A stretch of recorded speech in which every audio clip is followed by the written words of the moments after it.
The history of metal mining in New Jersey covers a span of 300 years, ending only 30 years ago. New Jersey was a major player in iron and zinc mining and also a producer of copper. New Jersey mining had a major impact on the War of Independence and the Industrial Revolution. The zinc mines and mills in New Jersey are located in Sussex County. The Franklin mine is in Franklin Borough, and the Sterling Hill mine is in the adjoining town of Ogdensburg. This is known as the Franklin District, where far below the surface of the earth lie deposits of zinc ore known around the world for their richness and purity. One can search the world and will not find mineral deposits that are closely similar. The ore minerals of the Franklin District, namely franklinite, composed of oxides of zinc, iron, and manganese, willemite, zinc silicate, and zincite, zinc oxide, are unique and have not been mined commercially anywhere else on Earth. The precursors of the present minerals, the proto-ores, were deposited as sediments in a shallow sea, together with limy mud, which became limestone. Subsequently, the deposit was buried, heated, and strongly deformed, resulting in chemical reactions, metamorphism, and a new mineral assemblage for the ores. The limestone metamorphosed to marble. Later, the ore deposits were faulted, intruded by igneous dikes, and penetrated by hydrothermal waters, black smokers, and subjected to weathering solutions. The ore was later uplifted and oxidized. Several periods of glaciation over the past few million years, ending about 11,000 years ago, served to erode the softer marble, thereby exposing the hard ore minerals as surface outcrops. All of these events resulted in alteration of the chemistry of the ores and creation of new minerals. Franklin District ores have their beginnings in Precambrian time, and their origin and unique characteristics are obscured by over 1 billion years of geologic events. The lowest working level in Sterling is at 2,550 feet. Sterling Hill is a major mine with 35 miles of tunnels. The amount of ore mined in Sterling was 11 million tons, averaging 20% zinc, plus the additional iron and manganese recovered from franklinite as an alloy named spiegeleisen and sold to the steel industry. Sterling Hill worked during a 136-year period, starting in 1850 and ending in 1986. About 1 million tons of ore remain in place from when Sterling closed due to adverse market conditions. Uses of zinc include high-grade paints, exterior and interior. These impart to their products durability, hiding power, good color, self-cleaning, and washability. Rubber tires, boots, shoes, hose, whether natural or synthetic rubber, are reinforced against wear and tear with zinc oxide, which is also used as a chemical in rubber compounding to shorten the time of the curing process.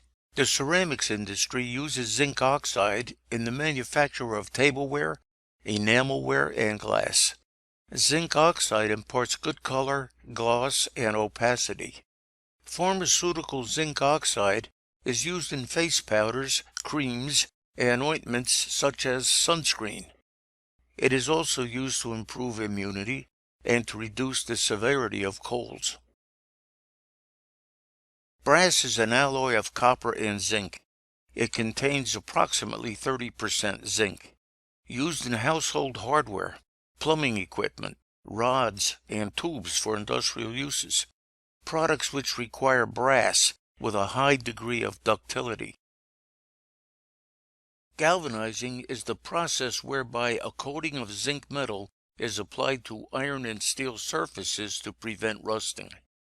Galvanized sheets for roofing and wire fencing are zinc-coated.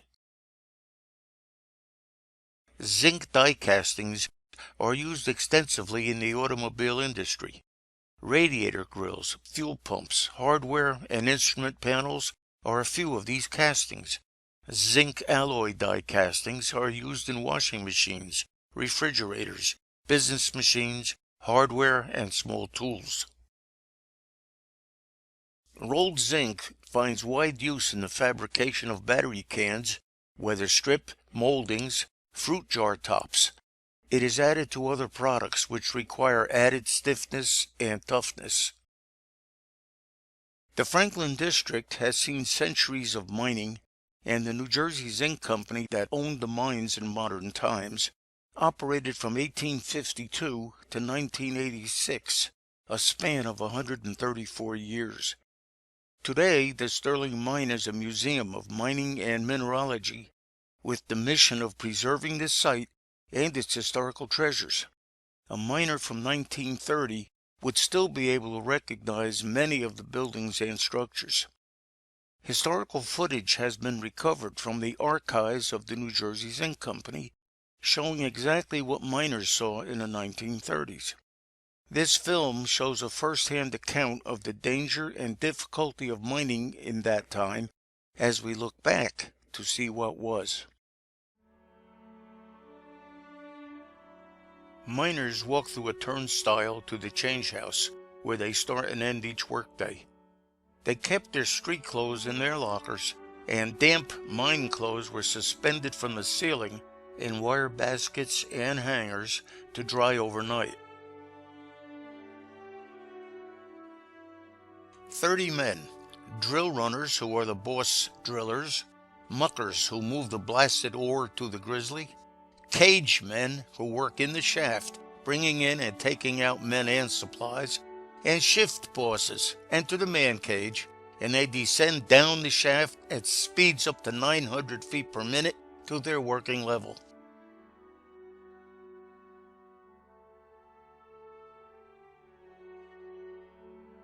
In miners' parlance, the top or ceiling of a drift or stope is called the back. The sides are the ribs, and the bottom or floor is the sill. Drilling and blasting is done at the face.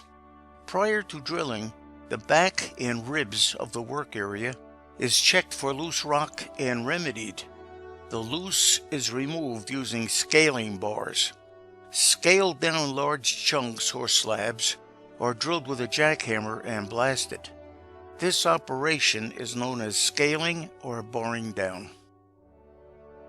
Ore must be drilled for blasting.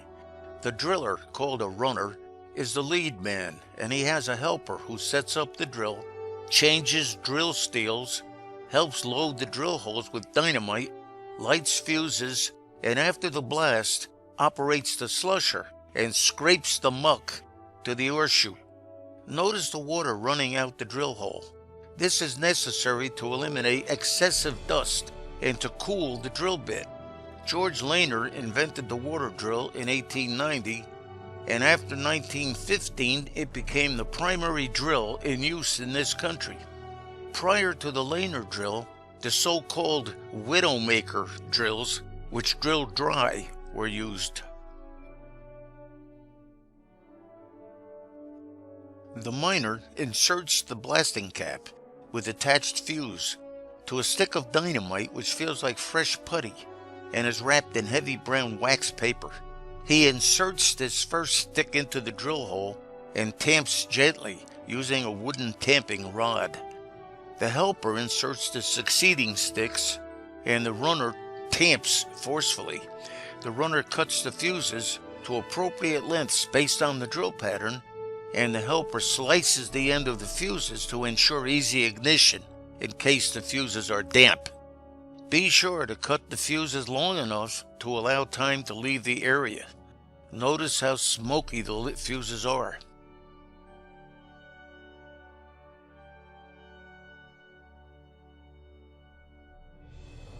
The muck, which is the broken ore, is moved by use of a slusher, which is a double drum drag line powered by compressed air or an electric motor.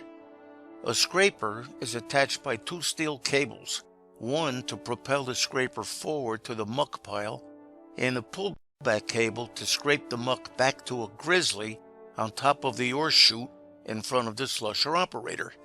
The pullback cable is thicker and heavier because of the much heavier load. In a pillar, the chute descends to the haulage drift below. On top of the chute is a grizzly with steel bars about 9 inches apart. The ore must fit through the grizzly to be sized properly for the underground crusher. If the chunks are too big, the mucker breaks them down with a sledgehammer, or when necessary, drills a small diameter hole with a jackhammer and uses dynamite, fuse, and blasting cap to break the oversized chunk down.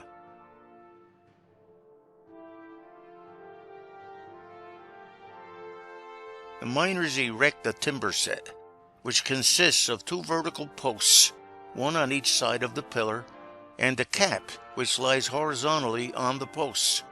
The posts and cap are tightly braced against the sides by hammering wedges in place. Planks called lagging are placed above the caps for additional support. The next operation is called spiling or breasting, where horizontal or vertical planks are installed between the pillar posts and the filled-in adjoining stope to prevent stope tailings from caving into the pillar.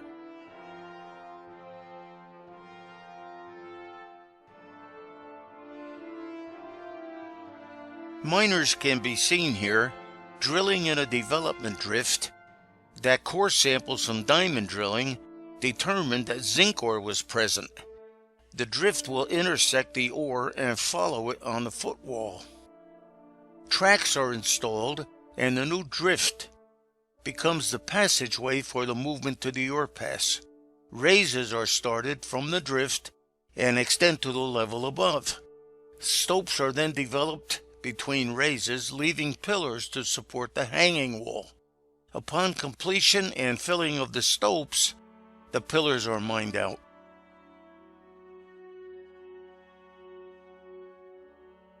A battery-powered locomotive is seen here pulling 6 ore cars to a loading chute.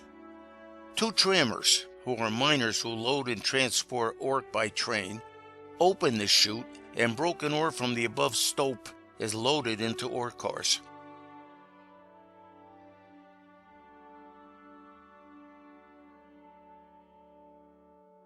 This ore train goes to the main ore pass, where the cars are dumped onto the grizzly. Muckers break oversized chunks on the grizzly using sledgehammers, or, if necessary, large chunks are blasted. At the bottom of the ore pass is a jaw crusher, which breaks the ore down to about 6 inches in diameter. The ore then descends to the main shaft where it drops into the measuring pocket.